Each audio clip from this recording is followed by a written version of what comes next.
नमो नमः। Vidya Bharati online class में आप सभी का स्वागत और अभिनंदन। आज हम कक्षा षष्ठी विषय संस्कृत पाठ व्याकरण, हमारा जो पाठ है वो व्याकरण खंड है।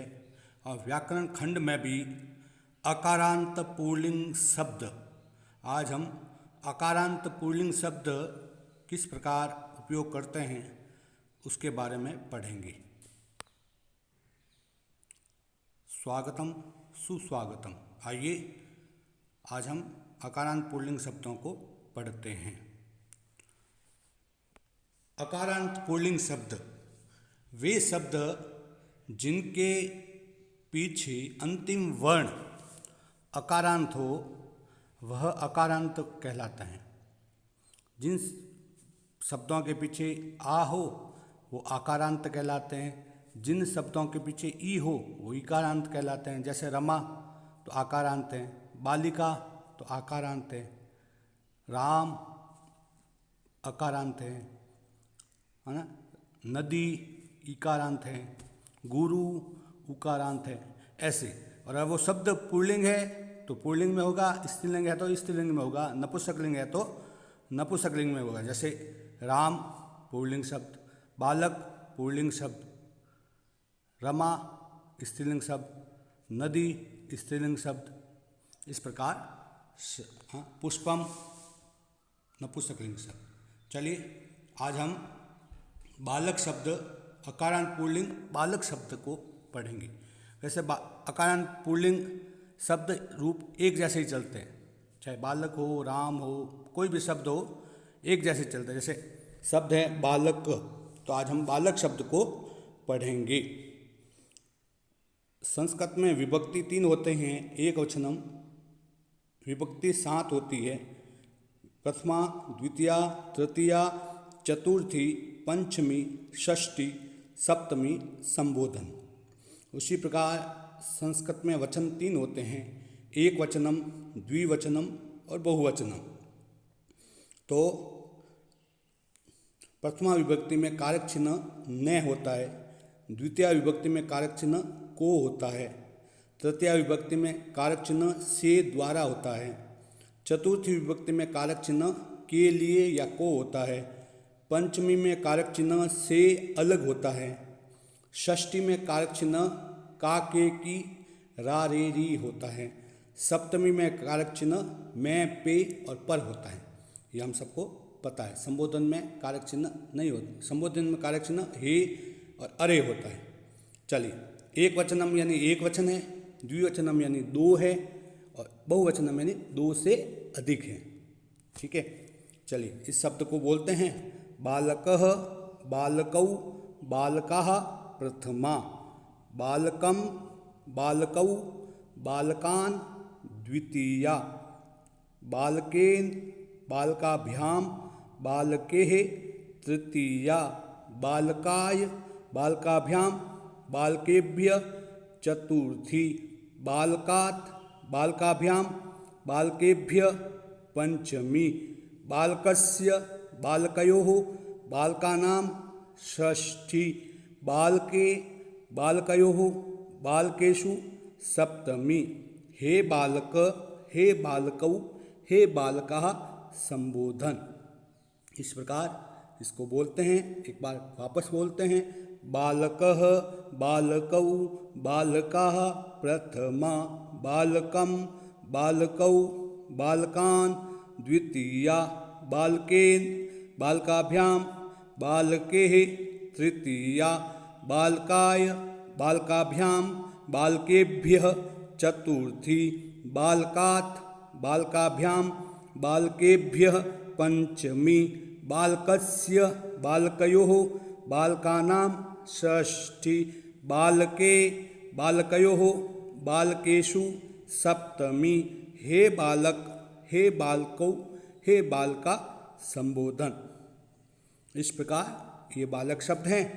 बालक शब्द मतलब बालक यानी एक बालक, बालकौ यानी 2 बालक, बालका यानी अनेक बालक, बालकम यानी एक बालक को, बालकौ यानी 2 बालकों को, बालकान यानी अनेक बालकों को, बालकेन यानी एक बालक से या एक बालक द्वारा, बालकाभ्याम दो बालकों द्वारा, बालके है अनेक बालकों द्वारा, बालकाय एक बालक के लिए, बालकाभ्याम दो बालक के लिए, बालकेभ्य अनेक बालकों के लिए, बालकात एक बालक से अलग, है ना, एक बालक से, बालकाभ्याम दो बालकों से, बालकेभ्य अनेक बालकों से, बालकस्य एक बालक का, बालकयोः दो बालकों के या का, बालकानाम अनेक बालकों के, बालके एक बालक में या एक बालक पर, बालकयोः दो बालक पर या दो बालक में, बालकेषु अनेक बालकों में या अनेक बालकों पर, हे बालक अरे बालक, हे बालकौ अरे बालकौ, हे बालका अरे बालका। इस प्रकार इसके हिंदी अर्थ हुए, है ना। चलिए अब इसका वाक्य में प्रयोग कैसे होता है वो समझते हैं। प्रथमा विभक्ति बालकः बालकौ बालका, जैसे बालकः आगच्छति, क्या अर्थ हुआ, बालक आता है, हाँ एक बालक आता है। बालकौ आगच्छतः, दो बालक आते हैं। बालकः आगच्छन्ति, अनेक बालक आते हैं। चलिए उसके बाद है द्वितीय विभक्ति है बालकम बालकौ बालकान, ये ना, बालकम बालकौ बालकान। जैसे बालकम आचार्य पाठयति, बालक को आचार्य पढ़ाता है। इस चित्र में आचार्य बालकम पाठयति, आचार्य बालक को पढ़ाता है। फिर है बालकौ आचार्य पाठयति, बालकौ यानी दो बालकों को, आचार्य यानी आचार्य, पाठयति यानी पढ़ाता है, दो बालकों को आचार्य पढ़ाता है। यहाँ पाठ्यत नहीं आएगा क्योंकि आचार्य तो एक ही है, बालक दो होने से क्या हुआ, कर्ता एक ही है, इसलिए पाठ्यति आएगा। दो बालकों को आचार्य पढ़ाता है। बालकान आचार्य पाठयति, अनेक बालकों को आचार्य पढ़ाता है ना। संख्या बालकों की बढ़ रही है, आचार्य एक है इसलिए पाठ्यति आया सब में। तो बालकम यानी बालक को, बालकौ यानी दो बालकों को, और बालकान यानी अनेक बालकों को। चलिए तृतीय विभक्ति बालकेन बालकाभ्याम बालके, बालकेन यानी बालक द्वारा, बालकाभ्याम यानी दो बालकों से या दो बालकों द्वारा, और बालके यानी अनेक बालकों से या अनेक बालकों द्वारा। जैसे बालकेन आचार्य पूजनम भवति, बालक द्वारा आचार्य का पूजन होता है। बालकेन आचार्य पूजनम भवति, बालक द्वारा आचार्य का पूजन होता है। बालकाभ्याम अध्यापक गीतम शृणोति, बालकाभ्याम यानी दो बालकों से अध्यापक गीतम शृणोति यानी अध्यापक गीत सुनता है।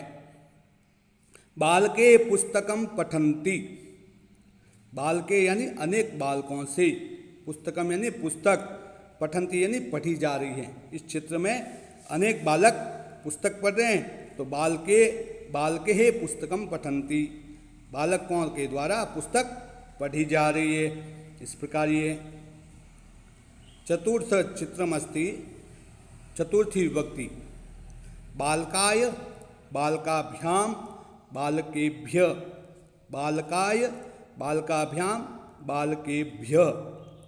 प्रथम चित्रमस्ति